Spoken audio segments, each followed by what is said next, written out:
Hello everyone, welcome to thinking by. তো আজ আমরা কলম দিয়ে দুইটি সুন্দর রকেট তৈরি করব। তো চলুন এক্সপেরিমেন্ট শুরু করা যাক। থাকুন এক্সপেরিমেন্টের শুরু থেকে ভিডিওর শেষ মুহূর্ত পর্যন্ত। So don't waste more time, late get started. প্রথমে আমাদের একটি কলম নিতে হবে এবং একটি চাপ কলম নিতে হবে। চাপ কলম থেকে আমাদেরকে স্প্রিং বের করে নিয়ে আরেকটি কলমের ভিতরে দিতে হবে এবং শীষটি অর্ধেক কেটে নিব।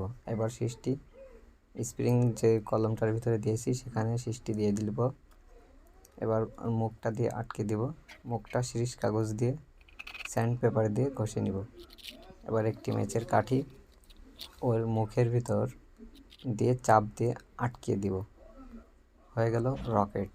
এখন এটা ফ্লাই করার পালা। দেখুন কি সুন্দর ফ্লাই করলো। কলম থেকে দেশলাই কাঠিটি রকেটের মতো উড়ে গেল। আর ম্যাচ বক্সগুলো কি সুন্দর দেখুন পড়ে গেল। তো চলুন দ্বিতীয় রকেটে যাওয়া যাক। দ্বিতীয় রকেট তৈরি করতে আমাদের একটি শীষ নিতে হবে। শীষ থেকে কলমের নিপটি বের করে নিব। এবার নিপের ভিতর আমাদের দেশলাই কাঠির রেড পাউডারগুলো গুঁড়া করে ওর ভিতরে দিয়ে দিতে হবে।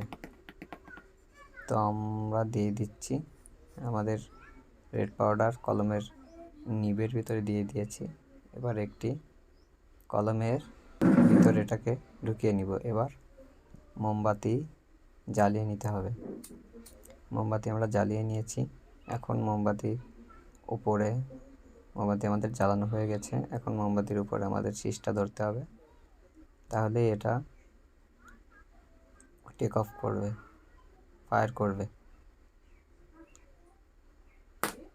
হ্যাঁ, ফায়ার করলো।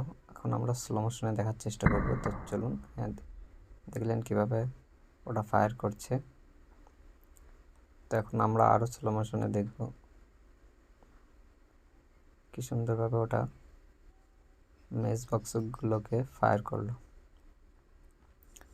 তো আশা করছি ভিডিওটি আপনাদের ভালো লেগেছে। ভিডিওটি ভালো লাগলে একটি লাইক করবেন, কমেন্ট করে আপনার মতামত জানাতে ভুলবেন না। তো দেখা হচ্ছে নতুন কোনো ভিডিওতে, নতুন কোনো এক্সপেরিমেন্ট নিয়ে। ততক্ষণ পর্যন্ত ভালো থাকুন। আর হ্যাঁ, সাবস্ক্রাইব বাটনটাকে রকেটের মতো উড়িয়ে দিন।